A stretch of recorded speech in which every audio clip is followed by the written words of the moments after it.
난 거실에 앉아 저녁 식사를 준비하는 여자친구의 모습을 바라보았다.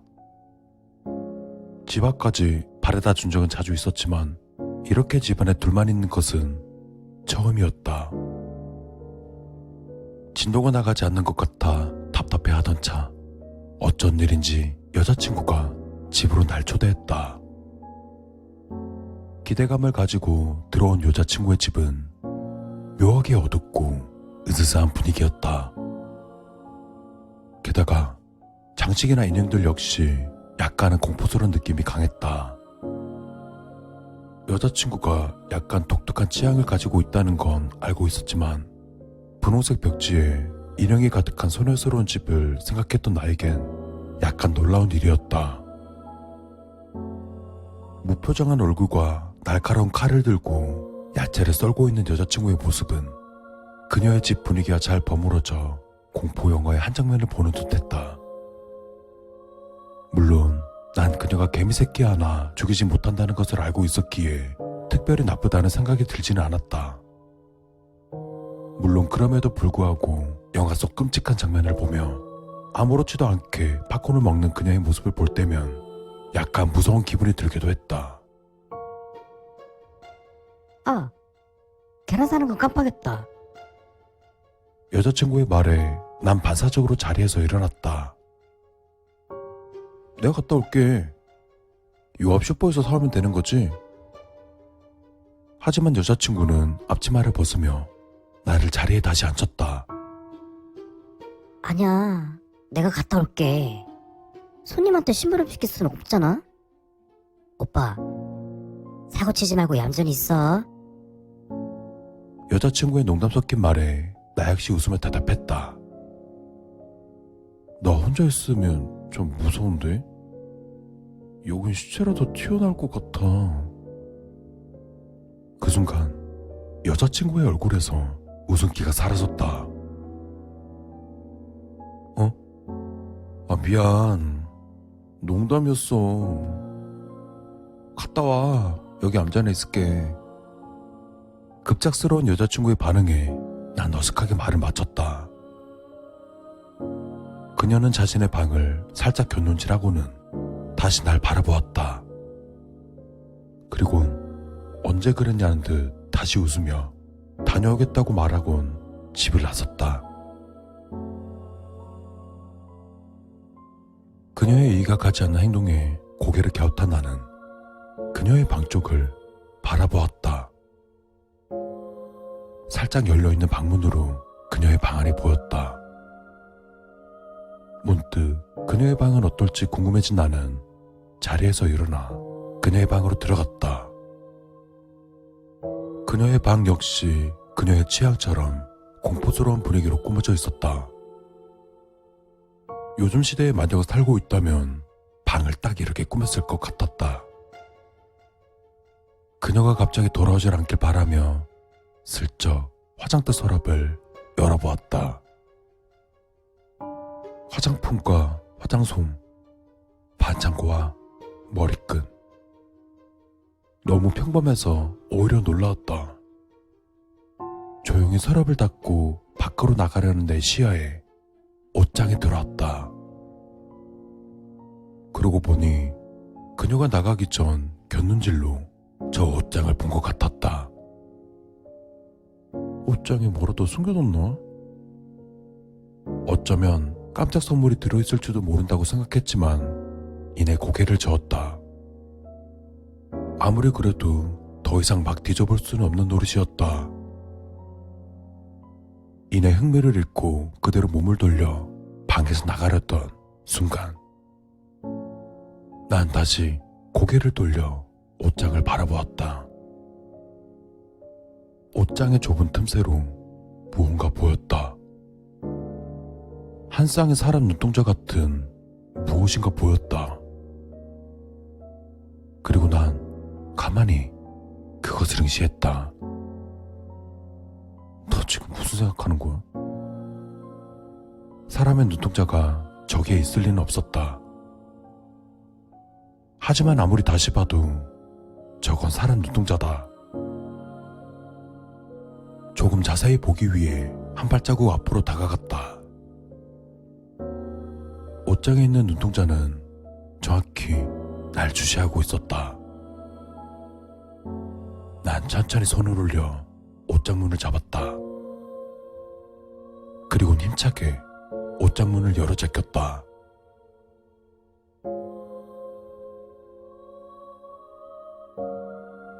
오빠, 얌전히 기다리고 있었어? 집으로 들어오니 거실은 남자친구가 보이지 않았다. 화장실이라도 갔나 싶어 화장실을 둘러보았다. 오빠, 어디 갔어? 그리고 곧게 닫혀있는 내 방문이 보였다. 난 들고 있던 봉투를 집어 던지고 다급히 방문을 열어 제꼈다. 침대 위에 그가 망연한 표정으로 앉아있는 것이 보였다. 그리고 뒤쪽엔 반쯤 열린 옷장이 보였다. 난 아무런 말도 하지 못하고 남자친구의 표정을 살폈다. 그는 고개를 들어 날 잠시 바라보더니 천천히 일어나 옷장으로 다가가 옷장 문을 열어 제꼈다. 그리고 옷장 안에는 피가 흐르는 가슴을 움켜쥔 경찰이 숨을 헐떡이고 있었다. 난 나오려는 비명을 손으로 틀어막고 남자친구를 바라보았다. 옷장 문 열려고 하는데 갑자기 튀어나와서 깜짝 놀랬잖아. 난 뒷걸음질 치며 그에게서 멀어지려 했다. 그는 침대 시트에 피가 묻은 칼을 닦으며 말을 이었다.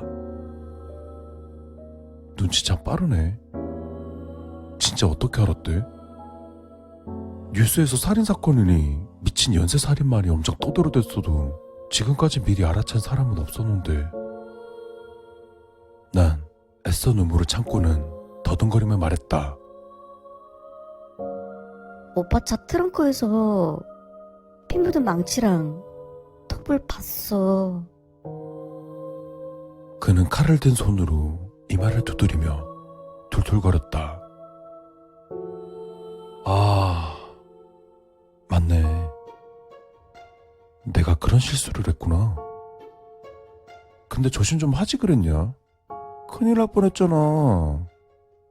근데 경찰이 어설퍼서 다행이다. 잠복까진 좋았는데 가능하면 2명 이상 잠복하라고 해야지. 안 그래?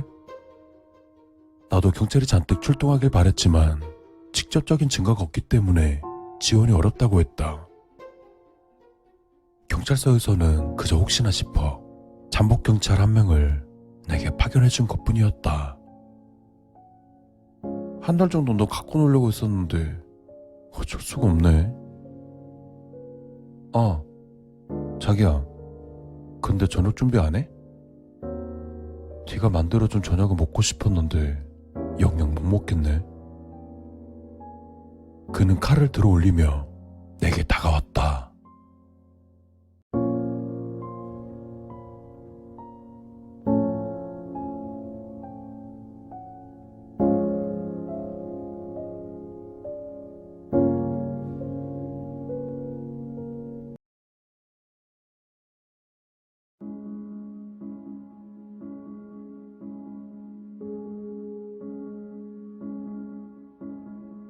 (30대에) 접어들며 가장 먼저 생각난 단어는 힐링이다. 그만큼 내 육체와 정신은 지칠 대로 지쳐 있었다. 그냥 물처럼 흐르는 대로 살다 보니 이도저도 아닌 인생을 살게 되었다. 후회도 한다. 차라리 그때 못 해본 것과 하고 싶었던 것을 다 해볼 걸 하고 말이다. 이따금 어른들께서는 그때로 돌아간다면 정말 뭐든 해보면서 즐길 거야 라는 말이 서서히 와닿는 시점이 바로 나이가 든 것을 간접적으로 느껴지게 한다. 씁쓸하다. 이미 사회에서 자리를 잡은 동창들이나 자기가 꿈꿔왔던 일들을 하며 즐겁게 지내는 동창들을 보고 있자면 자괴감이 드는 것은 어쩔 수 없다. 난 그런 자괴감을 조금이나마 덜고자 작은 취미 하나를 시작했다. 그것은 바로 사진을 찍는 일이다. 요즘 말로는 무슨 포토그래퍼인지 그러는 것 같던데, 아직 그것까지 갈 단계가 아닌 초보 수준이지만 취미가 지속되면 그게 경력이 되고 언젠간 빛을 발하지 않겠는가. 가끔 전시회에 걸린 사진들을 보고 있으면 당최 어떤 게 좋은 건지 뭐가 유명한 건지 알 수 없는 눈을 가진 나지만, 그래도 사진을 찍는 것은 누구나 할 수 있고 가볍게 시작할 수 있는 일이라 생각했다. 비싼 카메라는 우선 피하기로 했다. 절대적으로 취미가 되어야 한다. 이걸로 일상에 지장이 있거나 압박감을 받아서는 안 되니까.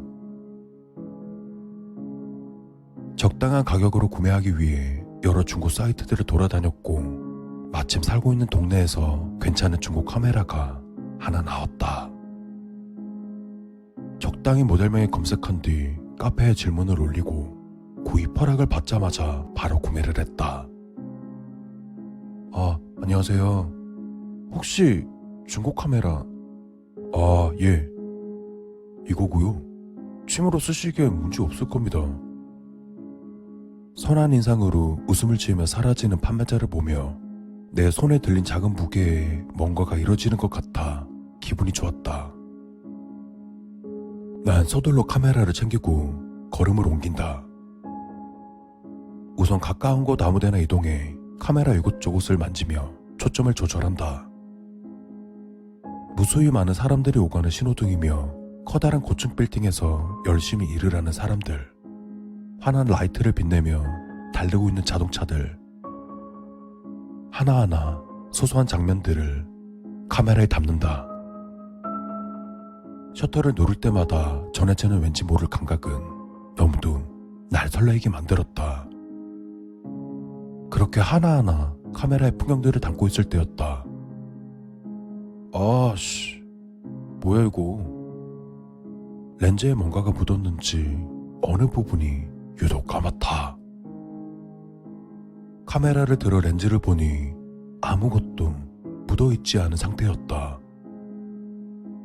이상해서 다시 한번 카메라를 들어 거리를 보니 검은색에 짙은 무언가가 어느 한 사람의 머리 위로 붙어있는 게 보였다. 저게 뭐지? 수많은 사람들 중 유독 한 사람 머리 위에서 기생하듯 붙어있는 검은 물체. 뭐야 저건? 너무 이상한데? 저런 것을 듣지도 보지도 못했다. 난 무언가에 이끌리듯 단순한 호기심으로 그 사람을 뒤따라가기 시작했다. 그렇게 얼마나 갔을까? 인적이 드문 고가도로로 향하는 그 사람. 저긴 사람들이 잘 안 다니는 고가도로인데. 그리고 내 예상과 같이 고가도로의 계단을 오르기 시작했다. 그리고 그는 어느 한 지점에서 망설이듯 갈등하는 듯한 그의 표정이 보였다. 예감이 좋지 않다. 아무래도 뭔 일이 날 것만 같다. 그 사람은 고가도로 난간에서 몇 번이고 망설이는 듯한 동작을 취했다. 그리고 난 무의식적으로 그 사람을 카메라 앵글에 담기 시작했다. 난 무슨 생각이 들었던 것일까? 왠지 좋은 작품이 나올 것만 같은 그런 기분이 들었다. 저 사람에게는 너무도 미안한 일이지만 이걸로 인해 나의 데뷔작이 나온다면 그걸로 좋은 것 아니겠는가? 최근에 알게 된 사진 작가도 우연한 계기로 찍은 한 장의 사진으로 인해 신인 사진 작가로 데뷔하게 되었다. 솔직히 말해 그 사람이 나보다 잘난 것 하나 없고 그저 천운에 따라 작가로 데뷔한 게 된 것뿐이었다. 그리고 그 순간 고막을 찢는 듯한 경적 소리에 화들짝 놀라 그 사람을 바라보았다. 찰나의 순간이었다. 그가 고가도로로 뛰어드는 데에는 정말 찰나의 순간이었다. 그리고 난 그것을 놓칠 수 없었다. 난 열심히 셔터를 눌러댔고 그 사람은 아래로 떨어졌다. 도로가 아수라장이 되는 것은 당연했다. 그야 사람이 죽었으니까. 순간 씁쓸하고 더러운 기분이 들었다. 난 저 사람을 구할 수 있었을까? 처음 저 사람을 보자마자 따스하게 말을 건넸더라면 자살은 막을 수 있진 않았을까? 그러면서 어떤 장면이 찍혔는지 확인을 하는 내 자신의 욕구가 더 무서웠다. 이게 뭐야? 카메라에 담긴 것은 그 사람이 도로에 뛰어든 게 아니라 밀쳐진 것이었다. 카메라에서 보이던 그 검은 물체에 의해서 말이다. 명백한 살인이고 억울한 죽음이지만 그것을 증명해낼 사람은 아무도 없을 것이다. 다시 한번 카메라를 들어 아수라장이 된 그곳을 바라보니 그 검은 물체가 둥둥 떠다니며 싸늘한 시체 위에서 고개를 부리듯 이리저리 움직이고 있었다. 그러자 시체에서 하얀색의 연기가 피어올랐고 검은 물체는 그것을 잽싸게 낚아채 없애버렸다. 그 장면은 나에겐 너무나 섬뜩하게 다가왔고 더러운 기분이 들어 절로 욕이 나왔다. 씨발. 순간 검은색의 그 무언가가 내 욕을 들었을까? 검은 물체가 순간 내 쪽으로 날아오는 것은 단순한 착각이었을까? 놀라서 두 눈을 감으니 다행히 앵글에는 아무것도 잡히지가 않았다. 서둘러 카메라를 챙기고서 원래 가려던 길로 돌아간다. 많은 인파 속에서 걸어가며 카메라를 다시 한번 살폈다. 문득 이런 생각이 떠올랐다. 혹시 그 판매자는 이런 일을 알고 있었던 것이 아닐까? 노파심으로 판매자에게 다시 전화를 걸었다. 여보세요? 저 방금 구매자인데요. 예. 무슨 일이세요? 순간 조금 망설였다. 이걸 사실대로 말해야 하는 건지. 짧은 고민 속에 난 조금 오해하는 쪽을 택했다. 이 카메라 파신 이유가 뭐예요? 네? 딴 건 아니고요. 그냥 궁금해서요. 시세보다 많이 싸게 파신 것 같은데. 가격이 싸야 빨리 팔리잖아요. 어찌 보면 당연한 말이었다. 하지만 내가 듣고 싶은 말은 이게 아니었다. 할 말 없으시면 이만 끊어도 될까요? 네. 바보같이 난 하고 싶은 말을 꺼내지 못했다.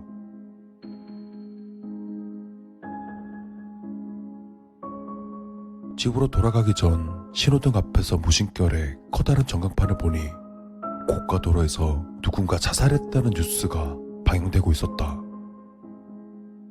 세상 일 참 빠르구나. 그렇게 생각하며 이것도 사진으로 남기고자 카메라를 들었다.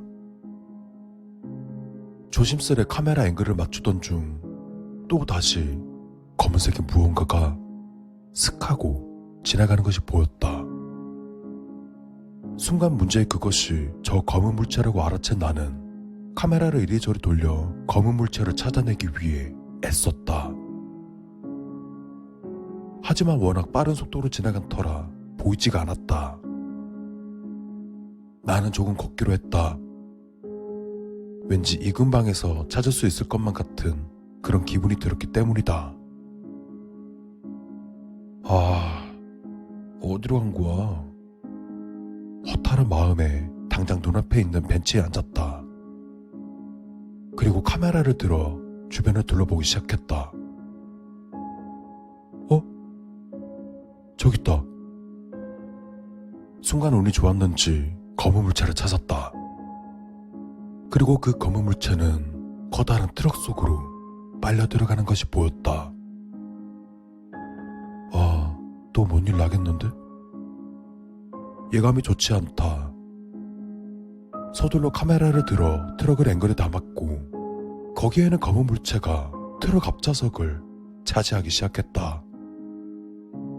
모락모락 피어나는 연기처럼 모든 공간을 차지한 검은 물체는 그대로 트럭을 운전하듯 빠르게 이동하기 시작했고 곧 엄청난 가속도를 내며 많은 차들을 쳐내며 나아갔다. 그 뒤론 보지 않아도 뻔한 일이다. 왜 이런 헛것이 보이는지 전혀 알 수가 없다. 집에나 가야겠다. 그렇게 다시 집으로 돌아가는 길, 찍었던 사진들을 확인하기 위해 파일들을 뒤적거리는 순간 사고가 있었던 장소와 자살을 한 사람, 그리고 문제의 트럭 사진이 모두 검은색으로 뒤덮여 있는 상태였다. 그리고 여기서 문제는 그 검은색 안에서 웃고 있는 검은 얼굴이 보였다. 입만 보여 그런지 그게 정확하게 어떤 얼굴인진 알 수 없었다. 당장 카메라를 버려야겠다고 생각했다. 도저히 이 카메라를 온전히 들고 있을 자신이 없었다. 그리고 길바닥 얕게 자란 풀숲에 그 카메라를 처박듯이 던져버리고 빠르게 집으로 돌아가기로 한다. 카메라에 꼬라박은 돈이 아쉽긴 하지만 이 더럽고 끔찍한 기분을 우선 날리고 싶었다.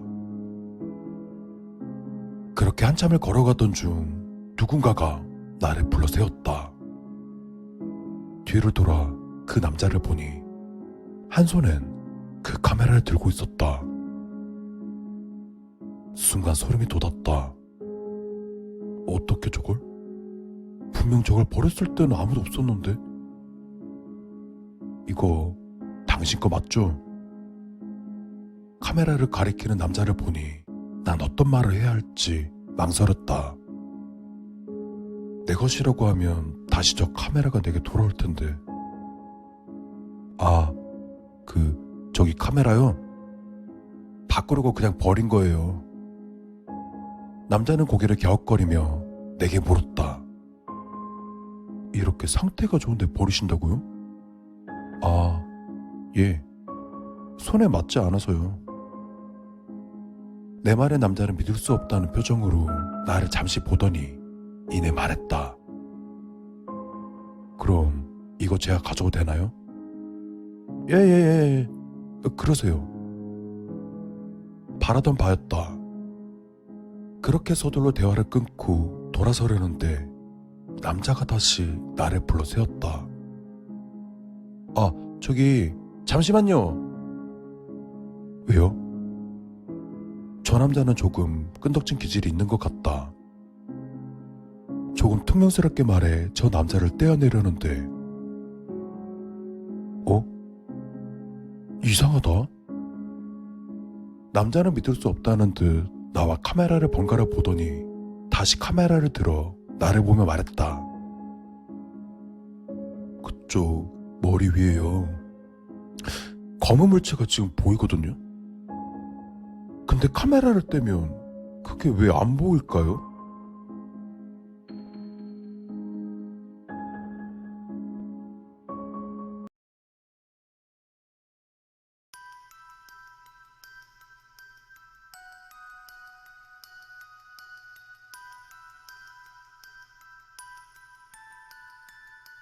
난 집 근처 위치한 철물점으로 향했다.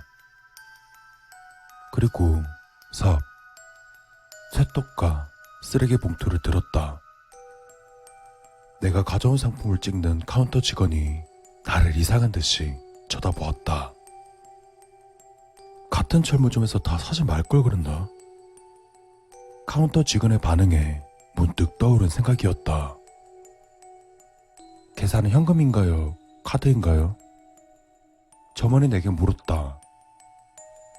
난 겹쳐있는 카드를 열심히 훑었다. 맞다. 그냥 아내 카드로 사야겠네요. 우리 아내가 돈이 많아요. 농담을 하는 척 철물점 직원에게 말을 했다. 계산이 끝난 물건을 들고 곧장 차로 향했다. 그리고 뒷좌석에 물건을 싣고 운전석에 몸을 던졌다. 여보, 정말 할 생각이야? 아내에게 물었다. 계속 당신 혼자 하게 둘 순 없잖아. 아내가 내 다리에 손을 얹으며 내게 대답했다. 고마워, 여보. 그렇게 우리는 몇 시간이나 달려 우리가 살고 있던 이곳을 벗어났다.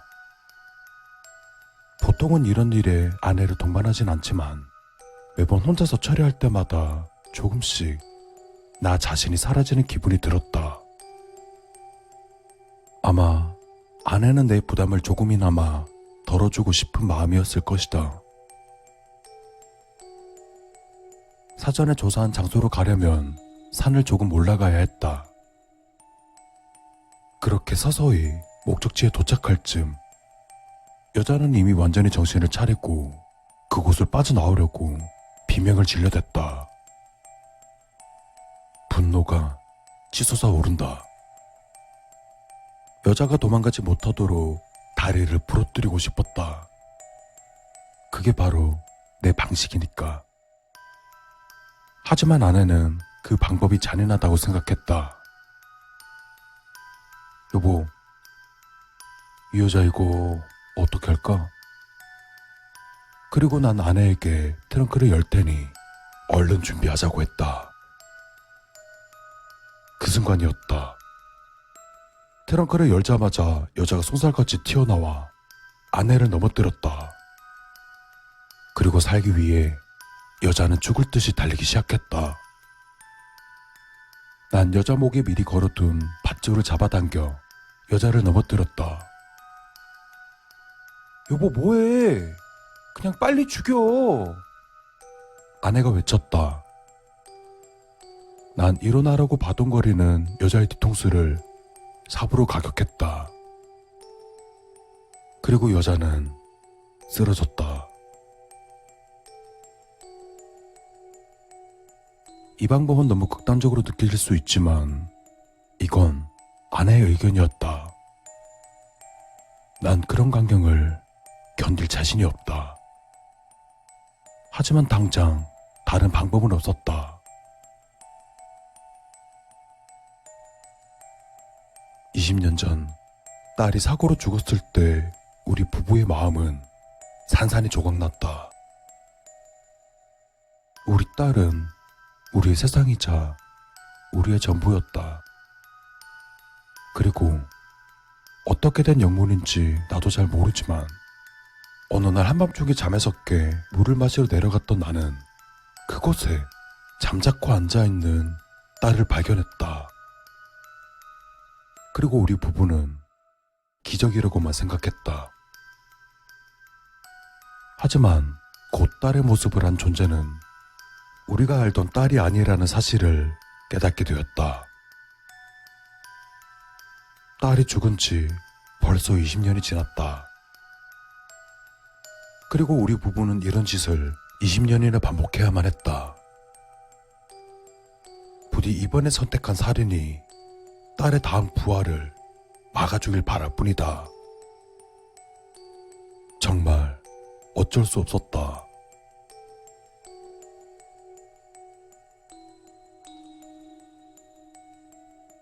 여보, 다음번에 또 부활하면 그땐 어떻게 해야 돼? 그땐 말이지.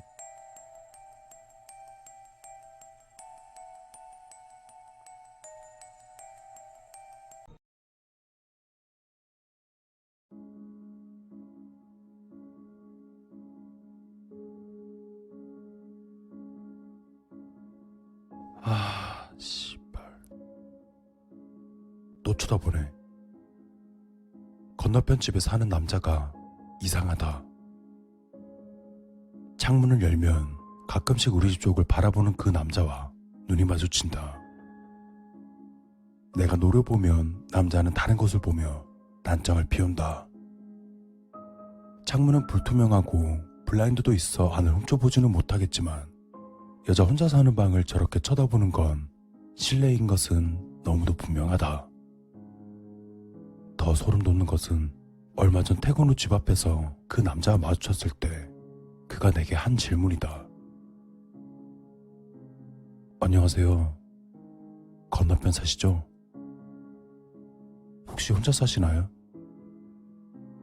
그동안 그 남자와는 인사조차 하지 않던 사이였다. 남자의 급작스러운 질문에 예?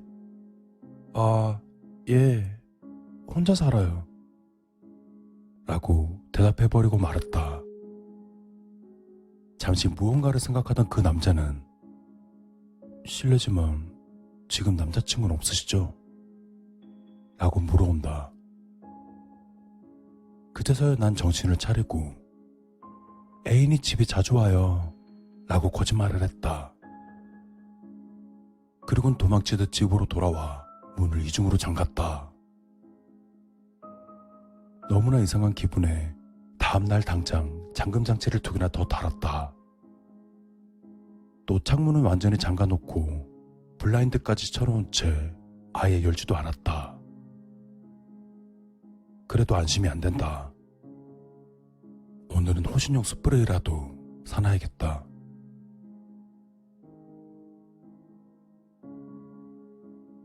건너편 집이 좀 이상하다. 베란다에 나가 담배를 피고 있으면 블라인드가 쳐져 있는 건너편 집이 보인다. 가끔씩 창문을 여는 사람이 늘 같은 사람인 걸 보니 여자 혼자 사는 집 같은데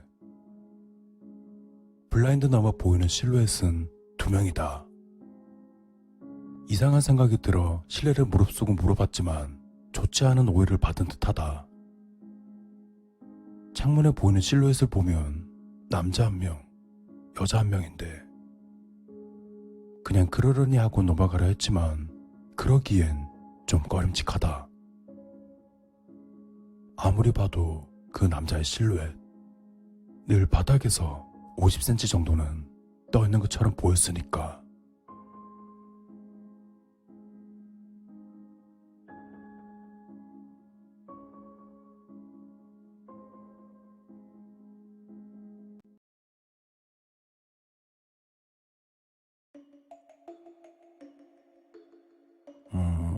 작년쯤이었나? 우리 남편이 옷장사를 하거든? 어떤 건물에 그러니까 거의 꼭대기층 창고랑 사무실 같이 쓰고 있어. 뭐 무튼 그때가 밤 11시쯤이었나? 남편이랑 같이 일하는 직원한테 그 시간에 전화가 온 거야. 출근하자마자 사무실이랑 창고 장기 문부터 열어두고 물건 정리 시작하는데 사무실 먼저 열고 창고도 열고 그날 나온 옷들 체크해서 넣으려고 하는데 사무실 문이 그새 잠겨있더래. 그래서 열쇠로 다시 문을 열려고 한 거야. 근데 열쇠를 아무리 돌려도 문이 안 열린다는 거야. 그래서 뭐지? 문이 고장났나? 하고 열쇠 기사공을 불러서 따야겠다고 해서 남편이 그러라고 했어. 돈 붙여준다고. 근데 한 30분 지났나? 직원이 진짜 개놀래가지고 다시 전화가 온 거야.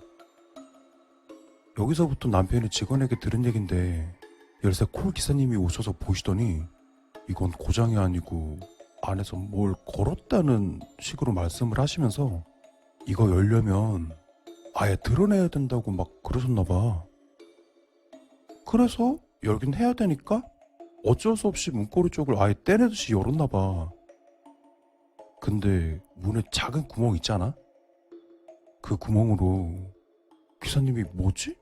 하면서 들여다보시더니 비명을 막 지르면서 안에 사람이 있다고 그러시더래. 다른 사람이 있을 리가 없는데.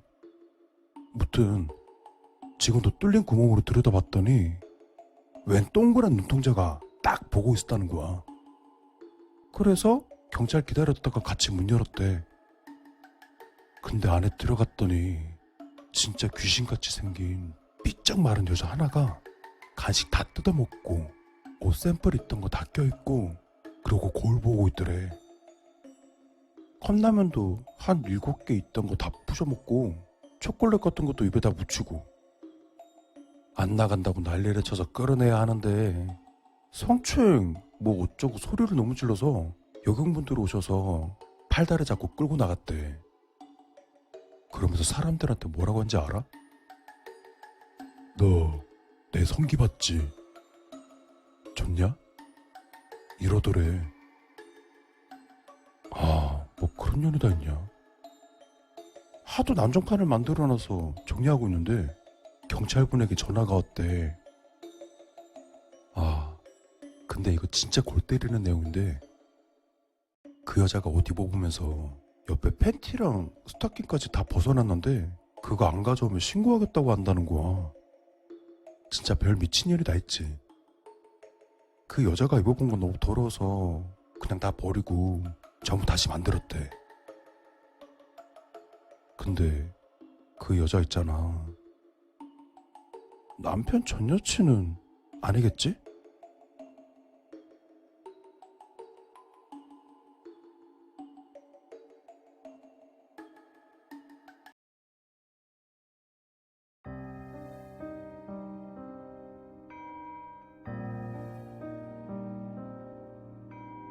사람 마음이란 게 참 재밌는 것이 아무리 마음이 깊어도 일단 한번 의심을 하게 되면 어느 순간부터 믿음이 와르르 무너진다는 것이다. 믿음에 약간의 균열이 있었다면 무너지는 건 더욱더 빠르다. 내 앞에 놓인 쪽지를 다시 읽어보며 난 지금 내 상태가 정확히 그렇다는 것을 인정했다. 성공한 사업가, 딸바보, 애처가. 이것이 나의 대외적인 이미지이다. 모두 어느 정도 맞는 이야기다. 아직 아내를 너무나 사랑하고 곧 초등학교에 들어가는 지호를 끔찍히 아낀다. 사업 쪽도 다행히 잘 되고 있다. 그러나 약간 거친 운영 방식 덕에 뒤쪽으로 원해 살 일을 많다는 것이 문제라면 문제다. 가끔 협박 편지 같은 걸 받기도 하지만 내가 보고 있는 이 쪽지는 그런 것과는 또 달랐다. 재밌는 이야기를 해드리겠습니다. 이 쪽지에는 단 하나의 거짓이 있습니다. 당신의 부인은 바람 같은 건 피운 적이 없습니다. 지호는 확실히 당신의 딸이 맞습니다. 당신의 부인이 매일 당신에게 챙겨주는 약은 그냥 비타민제입니다. 판단은 당신의 몫입니다. 내용은 이것이 끝이었다. 단순히 애들 장난 정도로 봐도 좋겠지만 만약 아니라면 내 눈앞에 놓인 이 쪽지는 적어도 장난일 것 같지는 않다. 누군가 나에게 양심을 품고 비밀을 폭로하려는 거라면 이런 식으로 복잡하게 만들지는 않았을 것이다. 그냥 당신 아내가 바람을 피고 있다 라는 식의 한마디로도 충분했겠지. 이는 어떤 정신 나간 놈이 게임하는 기분으로 보낸 것이라 보는 게 더 수긍이 간다. 그렇다면 적어도 이 쪽지는 거짓말이나 근거 없는 헛소리는 아니라는 게 된다. 이 쪽지의 내용 중 하나는 확실히 거짓이라는 것이다.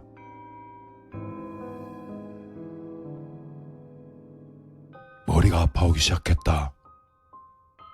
와이프가 예전 같지 않다는 느낌은 요즘 들어 확실히 느끼고 있었다. 함께 잠자리에 드는 것도 고보했고 나몰래 누군가와 연락을 하는 것처럼 보였다. 그리고 내 딸 역시 나와는 크게 닮은 점이 없었다. 주변 사람들 모두 날 닮지 않고 아내를 닮아서 아이가 이쁘다며 농담을 하던 것이 생각났다.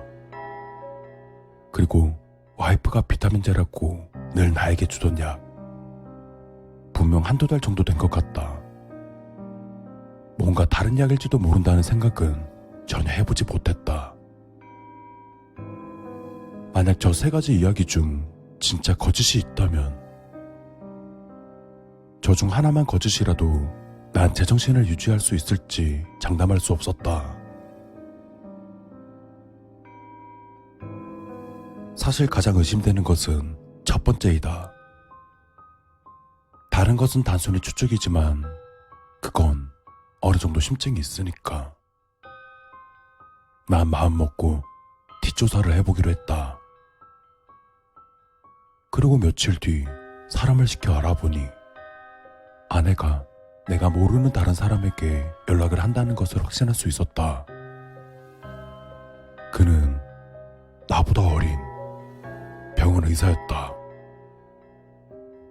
집안에 문제가 있다는 걸 숨기고 싶어 자세히 알아보려 하지는 못했지만 내가 모르는 누군가와 주기적으로 연락한다면 거의 확실하다. 아내가 바람을 피우는 것은 상상만 해도 나에겐 참을 수 없는 일이었다. 난 자리를 벅차고 일어났다. 서둘러 집에 들어오자 딸은 유치원에서 아직 돌아오지 않은 듯 했다. 아내만 거실에 앉아 무언가를 들여다보고 있을 뿐이었다. 아내의 얼굴을 보자 참을 수 없는 분노가 일었다. 그리고 거실 한켠에 놓인 돌 장식품 하나를 집어들어 아내에게 던졌다. 순간 퍽 하는 소리와 함께 아내가 소파에서 떨어졌다. 피를 흘리며 신음하는 아내를 보며 난 정신을 차렸다. 서둘러 아내를 안아들고 아내의 상태를 보았다. 충격이 심했는지 당장이라도 숨이 끊어질 것처럼 보였다. 당장 병원에 연락해야 하지만 선뜻 움직일 수가 없었다. 아내를 살리는 게 맞았지만 한편으론 아내를 용서할 수 없었다. 순간 이대로 내버려 두고 싶다는 생각이 강하게 들기 시작했다. 그때 욕실 쪽에서 인기척이 느껴졌다. 아내를 내려놓고 소파 뒤에 몸을 숨겼다. 그리고 소파 밑으로 하얀 가운이 보였다. 그 의사 녀석이다. 다시 분노가 일어 벌떡 일어섰다. 그리고 그 녀석에게 달려들려던 그 순간 난 행동을 멈출 수밖에 없었다.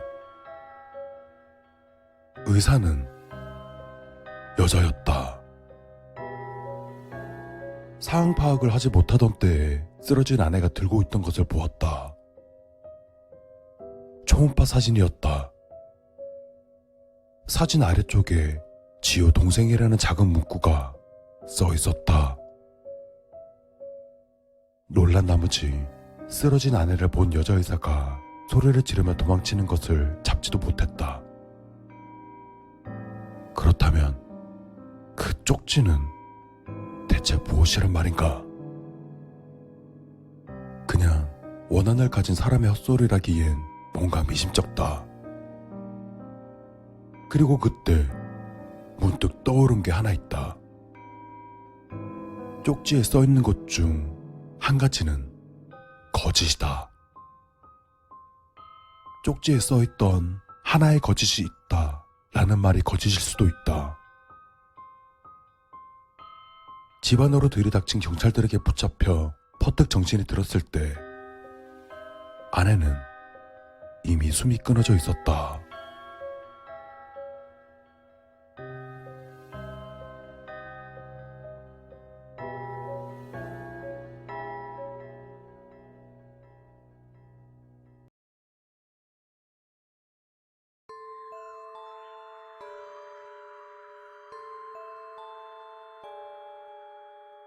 아, 진짜라니까요. 네, 아내를 정말 사랑한다니까요. 이 말만 경찰에게 벌써 3번째 되풀이 중이다. 알아요. 장인 장모께서 아내를 실종 신고한 사실도 알고 아내가 몇 주 전부터 출근도 안 한다는 걸 알고 있습니다. 아니요, 제가 왜 먼저 실종 신고하지 않았는지에 대해서는 설명해 드릴 수 없습니다. 그냥 그럴 생각을 못했어요. 무척 바빴거든요. 하지만 저는 제 아내를 진심으로 사랑합니다.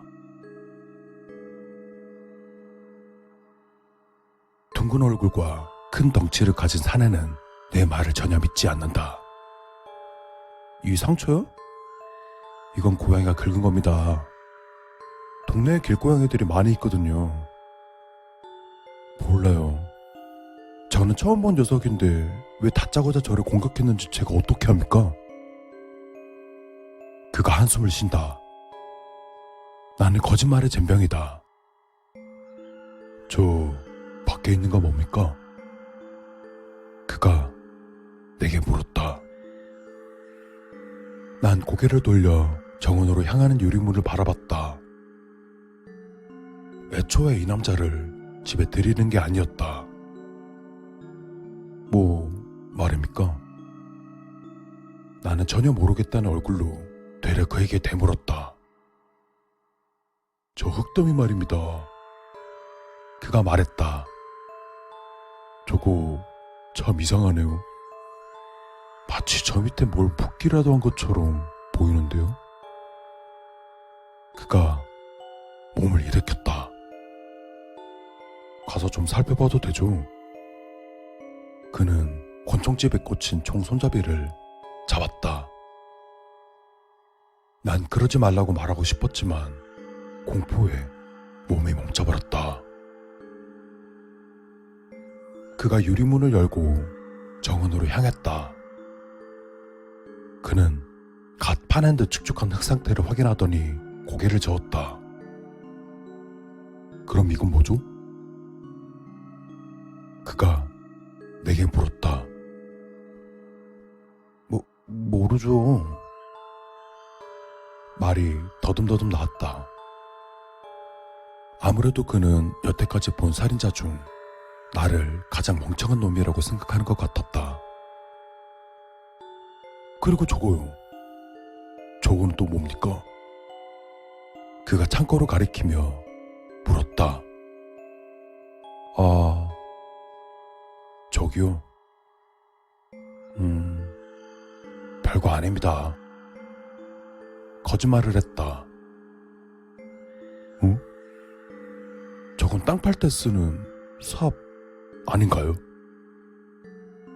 저 창고 안에는 뭐가 있죠? 아무것도 없습니다. 그가 창고에 들어가는 것만큼은 반드시 막아야 한다. 가서 좀 봐도 되겠습니까? 부탁합니다. 안에 아무것도 없다고요. 부탁이요? 방금 제게 부탁한 동안 겁니까?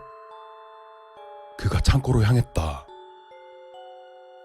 거기 꼼짝 말고 가만히 있어요. 그가 내게 말했다. 그리고 창고문을 열더니 안으로 들어갔다.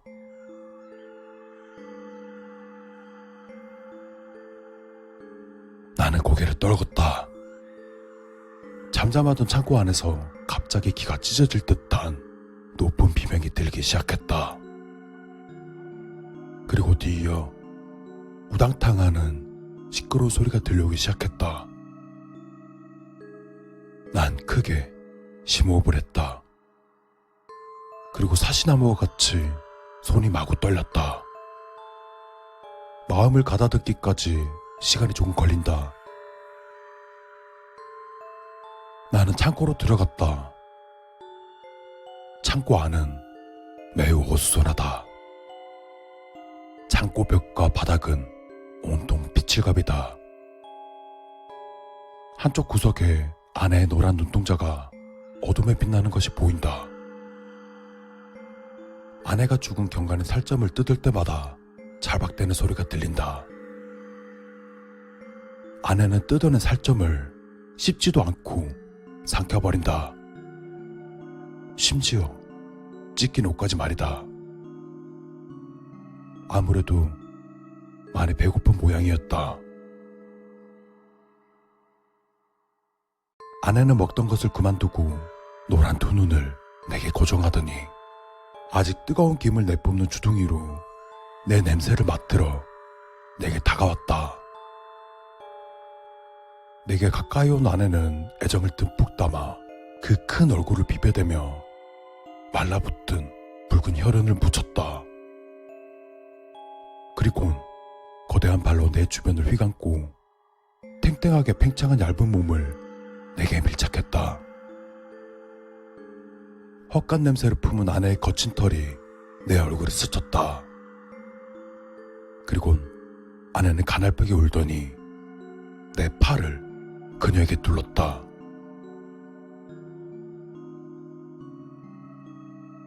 벌써 일주일째다. 이제 아내가 두렵지 않다. 아내의 발에 달린 길고 날카로운 발톱이 내 등에 닿았지만 날 핥히려는 게 아니라는 걸 이미 잘 알고 있다.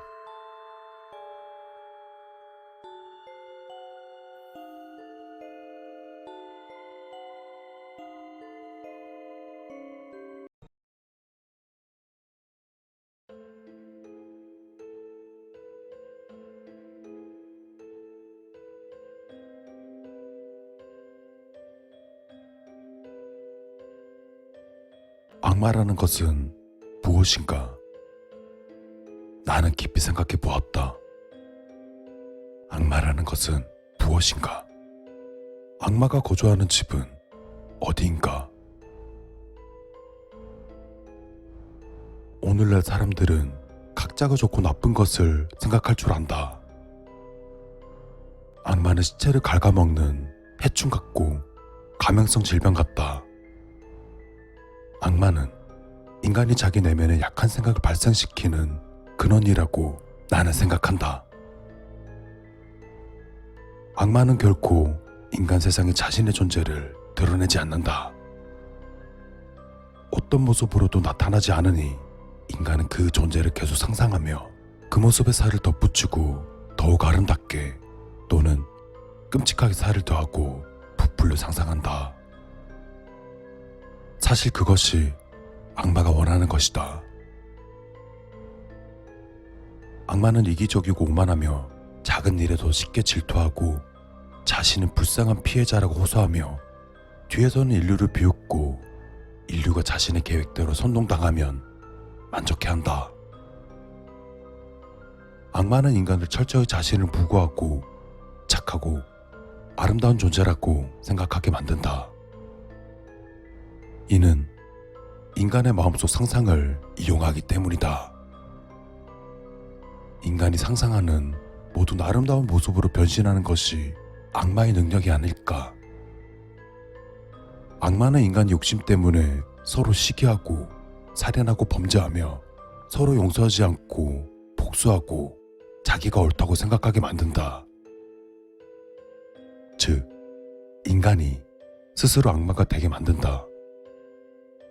이러므로 인간은 악마의 자식이며 악마의 스승이고 악마의 화신이며 악마의 채스말이 된다. 그러나 인간은 그것을 깨닫지도 못한다. 자신이 악하다는 것도 알지 못한다.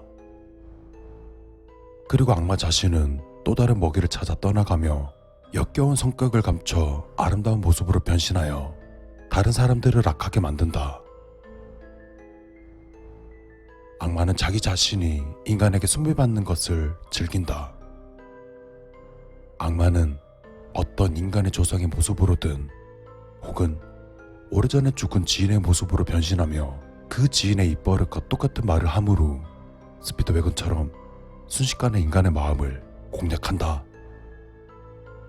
악마는 인간이 자신의 존재를 믿지 않는 것을 제일 좋아하며 논쟁, 분쟁, 전쟁, 그리고 죽음을 좋아한다.